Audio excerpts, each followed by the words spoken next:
new babe. So what's good, TMG fam? It's your boy L, and I'm back with another reaction. How y'all feel? Welcome back to the channel. Salute. So listen, bro, the next video we gonna get into, man, is 5 terrifying cases of Caroline activity. You know what I mean? Poltergeist activity, but I call it Caroline activity, right? We're gonna get into this video, man. I don't know, man. I will never erase that image from that movie of her being trapped inside of that television, bro. Whoever wrote that in the script, whoever penned that in the script, bro, you're a legend. You're a legend, bro. That was like one of the most iconic ideas that ever happened, and it scarred me for life. I will always remember that till the end of time, right? So if you're new to the channel, man, hit the subscribe button. We're going to jump right into the video. And for the haters, what we do, y'all, tell them. Run the likes up. Let's go. A poltergeist is a scary thing. They are different from your regular ghost and are known for moving objects around and are often incredibly violent, bringing fear and havoc to wherever they have decided to manifest themselves. So here we have 5 terrifying cases of people having run-ins with evil poltergeists. Greyfriars Kirkyard is the graveyard surrounding Greyfriars Kirk in Edinburgh, Scotland. It's rich with history. Hundreds of burials and 2 exorcisms have taken place there since the 16th century, so as you can imagine, it has its fair share of stories. One of the most popular being that of Bobby, an incredibly loyal dog who guarded his master's grave for apparently 13 years. But the graveyard is most famous for its poltergeist activities, and there is one story that is particularly terrifying. It all started in December 1998 when a homeless man was walking through the nearby streets looking for a place to shelter from the rain and wind. He wandered into the graveyard and broke into one of the old mausoleums located in the Covenanters prison section. This vault would have been pitch black, but it's believed he used some sort of light, either a torch or a lighter, to help him see. There was an old iron gate on the floor which revealed a small twisting stone staircase that entered a second chamber. The man stumbled across 4 wooden coffins and apparently tried to smash one open, believed to be looking for some kind of treasure or any valuables he could steal. Now, I wasn't finna judge him. You know what I mean? Homeless man trying to find somewhere to stay. I get it, bro. But you ain't have to go breaking open no coffin. I guess you was trying to find heat or something, trying to get into the coffin to kind of get warm, maybe. If that's the case, then okay, I get that. But fam, like, come on, man. That's like murder movie rule, horror movie rule number, like, don't know. No. He smashed open one of the coffins, the ground beneath him opened up, and he fell through the floor into a 3rd chamber. This chamber was a pit filled with plague victims who had died hundreds of years ago. Despite this, apparently, due to the chamber being sealed well, the victims were not completely decomposed, so the man fell into a pile of semi-putrefied corpses. The man fled the scene and spooked a nearby security guard who was patrolling the area, and apparently the homeless man was never seen again. The mausoleum he broke into was named the Black Mausoleum due to the notorious residents who lay there. Ever since he broke in, strange things started happening, leading many to say he awoke some evil poltergeists. The very next day, an unnamed woman who was peering through the iron gates set into the vault's doors was reportedly blasted back off its steps by a cold force. Soon after, another female was discovered sprawled on the ground near the tomb, with her neck ringed with heavy bruising. She claimed that invisible hands had tried to strangle her. Similar injuries were found on another victim, this time a young man who was found lying opposite the vault. Edinburgh City Council eventually locked the Black Mausoleum doors and declared the location to be out of bounds, until local author Jan Andrew Henderson asked for permission to bring controlled tours to the mausoleum. Yeah, he done pissed off the spirits, bro. He pissed them off. Council accepted, and now the City of the Dead tours runs regular visits, and since 1998 there have been over 450 reported attacks, 180 of which people have lost consciousness. Unexplained fires break out, cold spots are frequent, and there is a high number of dead wildlife often found in the vault's vicinity. People have had hair pulled and felt as though something has punched or kicked them. Yo, look at this. Look at that. Who wanna go? Who gonna go with me? If I say I go, who going with me? First scratch. We out of there though. You know what I mean? I'm not trying to end up like these dudes. Like, yo, this is insane. Look at her back. Like somebody was trying to put a lighter to her. Unexplained bruises, scratches and burns, skin gouges, nausea and numbness are all common experiences. An ex-police officer said that after taking part in a tour, he was at a hotel looking at a book called The Ghost That Haunted Itself, which is about the Mackenzie poltergeist, when all of a sudden he felt a sharp burning pain on his neck. He looked and could see 5 deep scratches there. After returning home, he gave the book to his mother to read, and after phoning in to check what she thought of it, she told him she too had 5 deep scratches on her neck after reading the book. Another twisted story is that petty criminal John Hayes was running from police after an incident. He hid in the Black Mausoleum and stayed there for 6 months. When he was finally found, John had gone completely insane, saying that the coffins kept him company and would move by themselves all night long. The Great Amherst Mystery. This next case is pretty old but cannot be left out, as is Canada's most terrifying poltergeist case ever recorded. It all started with a girl called Esther Cox, who lived in a house in Amherst, Nova Scotia in 1878. Esther lived in the house with her siblings, and Esther's sister Olive and her husband used to rent out some of the spare rooms of the house. One time, a resident attempted to rape Esther, and after this attack, strange things began happening around the home. It's believed that due to Esther's psychological scarring caused by the attack, this led a poltergeist into the house. One of the first documentations of the ongoings was strange movements coming from underneath Esther's blanket one night. The family searched the house thinking it was a mouse, but nothing was found. The second night, it was reported that an old box that was kept under the bed was pushed out and its contents tipped on the floor by an unseen force. On the third night, things got even worse. Esther's older sister Jenny, who slept in the same bed, was woken up by the sound of Esther screaming in the middle of the room. Her skin was hot and red, and her eyes seemed to be bulging from their sockets. She was screaming, "Why is this happening to me? I'm dying," before dropping to the floor. The family members rushed into the room to help Esther, and a series of loud claps could be heard throughout the house. After staying in bed for the next 3 days, and with the loud claps shaking the house, Olive and her husband contacted a local doctor. Upon his arrival, the events surrounding Esther and the home began to escalate. While at Esther's bedside, he watched her pillow move beneath her head, untouched by any hands. He saw her bedclothes thrown across the room by unseen hands, and heard a scratching noise followed by a jagged clump of plaster that tore from the wall and landed at the doctor's feet. Shortly after all this, the house fell quiet. The doctor returned the next day and witnessed much more unexplained things. Items hurled themselves across rooms, strange scratching and banging noises could be heard coming from the roof of the house, and the most terrifying thing he witnessed was letters etching themselves on the wall above Esther's bed. The message was clear: "Esther Cox, you are mine." Shortly after all this, the family claims to have heard the sound of a heavy slap, followed by welts rising from Esther's face. It was at this point everyone realised things were getting bad, so Esther moved out of the house and into her other sister's home miles away. It seems whatever poltergeist was haunting her had gone, as no activity was See, that's what it be like. It's like, you don't know if the house was built on, like, burial grounds or, you know what I mean? Something similar or near, like that mausoleum and stuff. You don't know, man. Make sure you thoroughly question your realtor and you do your own due diligence on the property you picked to live in, fam. Make sure, because you don't know what's under the house. You don't know what's in the walls or in the basement that you overlooked. You know what I mean? And it can be something so simple that just has some kind of demonic presence to it. reported where Esther was staying or at her previous house, so she decided to return home. After being home, Esther decided to attend Sunday Mass at the local church. Whilst there, strange loud scratches and bangs interrupted the peaceful sermon. Everyone in the area knew of the strange happenings surrounding Esther, so she was very embarrassed and left the church, and as soon as she did, the noises completely stopped.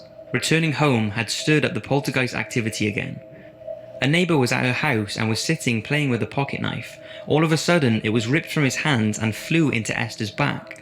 At this point, her family knew the poltergeist wanted to bring harm to Esther, so she moved out for a second time, this time into a friend's barn. Shortly after, the barn caught fire and was destroyed with no explanation for the cause. Her friends accused her of arson and she was arrested and convicted. Esther was sentenced to 4 months in prison and served 30 days. After her release, her life returned to normal and it seems the poltergeist had disappeared for good. A book called An Amherst Mystery was written by Walter Hubble, who was so intrigued by the Esther poltergeist case that he rented one of her home rooms. What he observed while staying there was published in his book, and he is confident that no trickery was involved. Printed in the book is a signed document with 16 people who swore to have witnessed the paranormal events that surrounded Esther Cox and the poltergeist that haunted her. Carol Compton's poltergeist. Carol Compton's story is a strange one. She lived in Ayrshire, Scotland, and in 1982 she met an Italian man who she thought was the love of her life. He was in the middle of military service, so she decided to move to Italy to be with him. Carol found a job as a nanny and settled into the Italian life, working for a wealthy religious family. One day, as she walked through the hall of their grand house, a religious painting fell off the wall in front of her.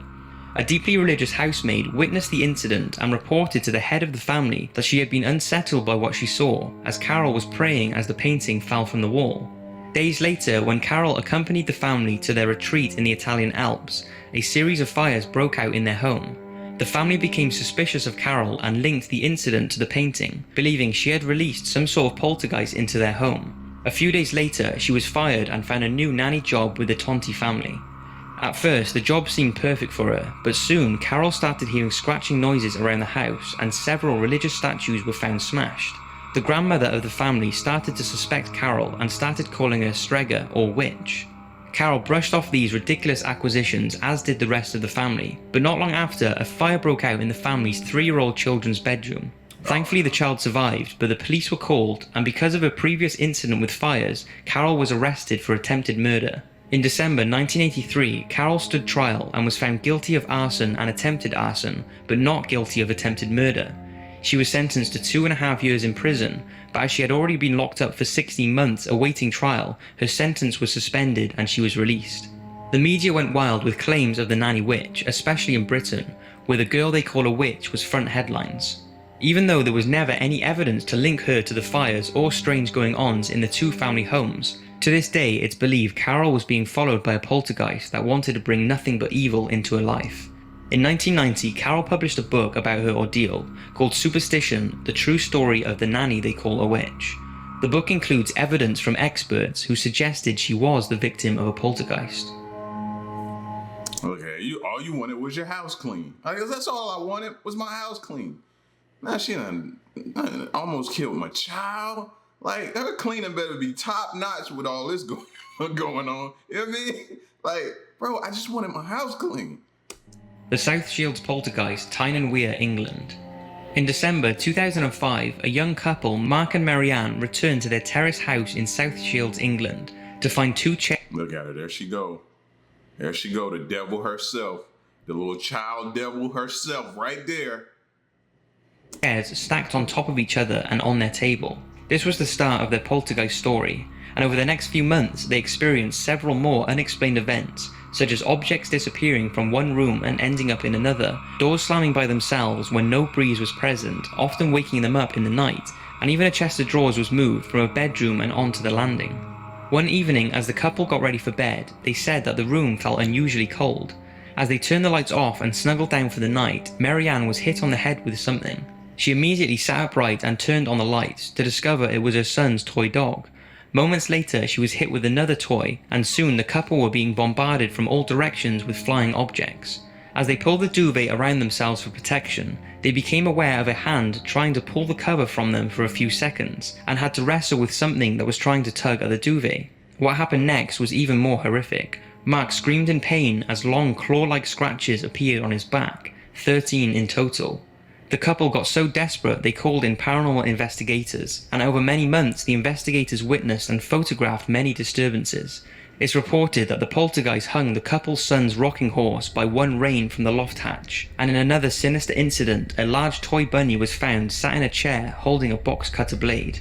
The poltergeist also started writing threatening messages on a whiteboard and sent text messages. Just go. Oh, you ain't gotta tell me twice. Just go now. Deuces. You ain't gotta tell me and my family twice. As soon as I'd have seen that mess, as soon as it started, you can have it. This all you wanted? The house? It's yours. Messages to Marianne's phone saying, "I'm going to get you, and you're dead." The texts were attempted to be traced, but to no success. The final straw for the couple was when their child started to be moved from his bed and put on the floor.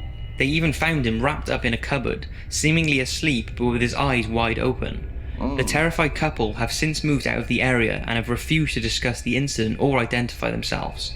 Although no real harm was done, investigators have speculated that the poltergeist was trying to generate fear in order to be able to feed from the emotion that generates, and even today, no true explanation for the activity has been given.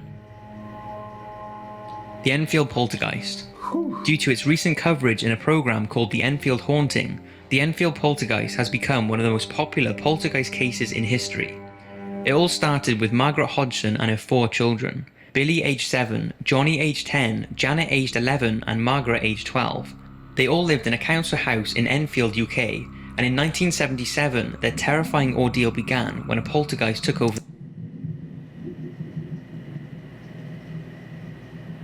Bro, y'all hear the thunder going crazy outside right now? I guess that's stemming from Elsa, but it ain't good while I'm listening to poltergeist stories, you know what I mean? Like, all right, we gotta get through this video. For their home. The activity started one night when the girls, Margaret and Janet, were in bed, and suddenly their chest of drawers started moving towards them. Their mother, who could hear the noises downstairs, went to see what was going on and told the girls to stop messing around. Then all of a sudden the chest lurched towards her. She pushed it back only for it to move towards her again. All that night the terrified family were kept awake by strange noises and knocking throughout the home. This was the start of their 2-year ordeal with a poltergeist, and over the— See, look at her. You just walk in a room and she's just staring at you like that after you done told her to go to bed. That's when you know your child is possessed, bro. Yep. You gotta make that uncomfortable decision. You know what I'm talking about. Leaving her there and taking the other kids and your husband and your spouse. You gotta make that uncomfortable decision, y'all. Are you taking this demonic looking kid right here, huh? Or are you leaving her? You know? Somebody said, it wasn't me. Somebody said you can always make another one. Somebody said that. I didn't say that. Somebody said that though. For the next few months, the family continued to experience knocking on the walls and furniture moving seemingly by itself. They also had Lego bricks and marbles thrown at them, and fires would light around the house then spontaneously extinguish themselves. On more than one occasion, Janet was thrown from her bed and apparently levitated in the air with toys swirling around her. This was witnessed by 2 passers-by who could see it through the bedroom window. Shortly after, a priest and a police officer were called in, but neither could resolve or explain the activity. Both, however, acknowledged that it was happening, which for some adds strong credibility to the Enfield case. And remember, you gotta be crazy calling in a priest and different things like that. Because remember that family that went to jail when they called in that priest for that exorcism? And they were starving the kid and different things, and the police ended up arresting them for that? Remember now. Things continued to get worse, and Janet was often physically attacked, one time being strangled by her bedsheets, and if it wasn't for her mother, things may have turned bad. Eventually, paranormal investigators were called in, Maurice Gross and Guy Leon Playfair, who recorded over 2,000 unexplained events within the home. They witnessed Janet being dragged from her bedroom and down the stairs, a cast iron Victorian fireplace ripped from the wall, which weighed 60 pounds and could not have been lifted by the children, and when Janet began barking, things took an even darker turn. They were all sat downstairs when Janet started doing this, so Maurice decided to ask questions. The spirit coming through Janet was thought to be a man called Bill, who previously lived and died in the house. It was first thought— Told y'all, we gotta get history, Carfax history, house facts history on these houses better than what we're getting, bro. Better than what we're getting. It's always something tied to the house that we may not know about. Somebody was killed, somebody was murdered, somebody was tortured, somebody was, you know what I mean? Some soul is not at rest for some reason, and it's just taking it out on the next family that lived there. If you're getting ready to move, I'm sending prayers to you, bro. Make sure you know. Thought that Janet was faking the voice, but investigations showed it would have been almost impossible for her to keep up such a voice that came from the false vocal cords deep in the throat, and after her mouth was filled with water and taped up, the voice could still clearly be heard. The investigators are confident she was not messing around.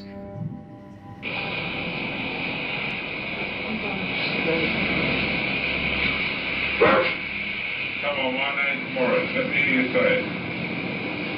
Morris. Why can't Janet sue you? I'm invisible. You're invisible? I think I might remember this story a little bit. Maybe we've heard of this one before. Because we heard of some tapes before on another story. I just can't remember at the moment. But she ain't faking that, bro. Off of first, she ain't faking that. I don't care how much of a tomboy you try to be as a kid. That voice there? No. Why are you invisible?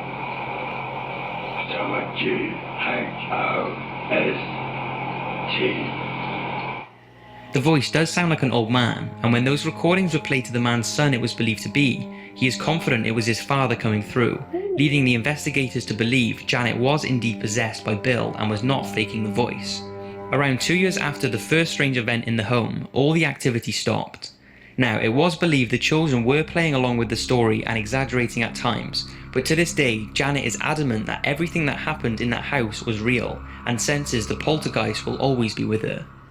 So that's fine. I'd have been like, yo, come get your daddy out my daughter, bro. Like, what do you mean? Yeah, that's him. Okay, come get him. Come talk to him. Tell him you'll play with him. Tell him you miss him. Whatever you need to do to come get him out of here, fam. No, ain't no, that y'all can't tell me that voice didn't sound real to y'all. That wasn't no fake made up. You could tell when somebody's putting on a voice, but that don't sound, that sounds real. No. Ain't no way. I'm telling y'all, get the house facts.